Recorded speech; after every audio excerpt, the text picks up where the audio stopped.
everyone. I'm Robyn Zimmerman, and this is Talk of the Town. Steve Gaito has joined us once again. He's a certified financial planner, and he has been working with WHHI-TV to get the message out about retirement planning for a couple of years. Yeah. It's 3 years. It's 3 years. It's Yeah. good to have you back. Good to be back. Today we're talking about Roth IRAs and Yeah. what they are and when you might want to convert to a Roth.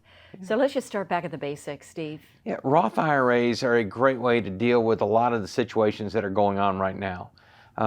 We're looking at national debt that's unprecedented. I just read where by 2025 it's going to exceed $40 trillion.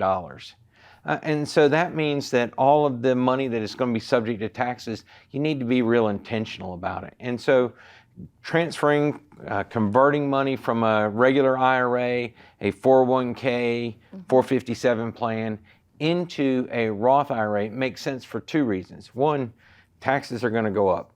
We know they sunset in 2026. Right. We also know that most people, if you're a married couple, when one of you dies, you go to single tax rates, and that's higher. Then the last piece that really people don't consider is what happens to that qualified money when you pass away. Your kids inherit it. They've got to take it out in 10 years, and if they're doing well, it's going to be taxed at a very high rate. So a Roth conversion can take all of those risks off the table. So what age should you consider a Roth IRA? Yeah. What age? You should consider it as soon as possible. I mean, I've got teenagers of clients that they're working, earning income, and putting it all into a Roth at 15, 16 years old. Wow. For most people, though, you want to keep one key factor in. It has to really be in place for 5 years before you start withdrawing from it. Okay, so setting it up as soon as possible makes a lot of sense. Are there other options to Roth IRAs that are tax-free? Yeah, so that's a question I get all the time. I used to think Roth was the greatest thing since sliced bread. But if you have estate planning needs, using life insurance makes a lot of sense. And the Index Universal Life is getting a lot of traction out in the financial planning world. It's an index product that can never go backwards, and it only grows based on something like the S&P 500. And so when you have an index like that, they credit interest to the policy based on that. And if you take distributions from a life insurance policy, that is tax-free. Oh, goodness. All right, so anything else on that subject of IRAs and I think Roths? taxes, we've got April 15th right Coming around up, the corner.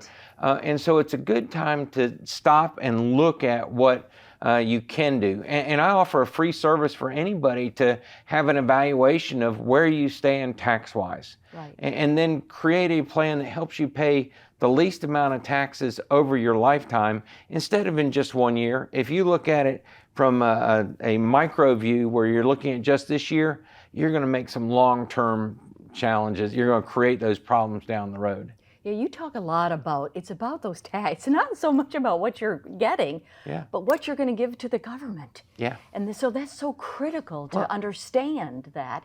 And then in 2026, you said they're sunsetting the Trump tax laws. So what does that mean? Well, when they created the tax breaks, they didn't want to carry it out forever and make it permanent. So they had a sunset.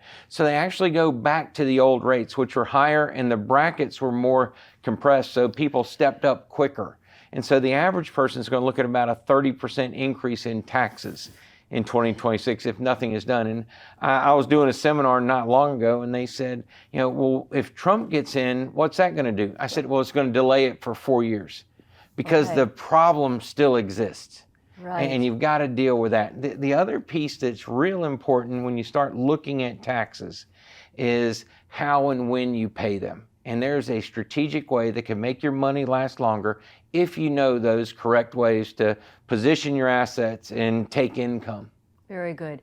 We were just talking, maybe your next segment is going to be on Social Security and how to maximize, I guess, your Social Security, whether it's waiting or, and taxes are taken out of our Social Security and Medicare. I mean, it's so frustrating. And that ties in, last little thing on that, it allows you, if you've got Roth income, that keeps you from paying a higher Medicare premium. It helps you pay a lower total tax because Social Security is taxed based on your provisional income.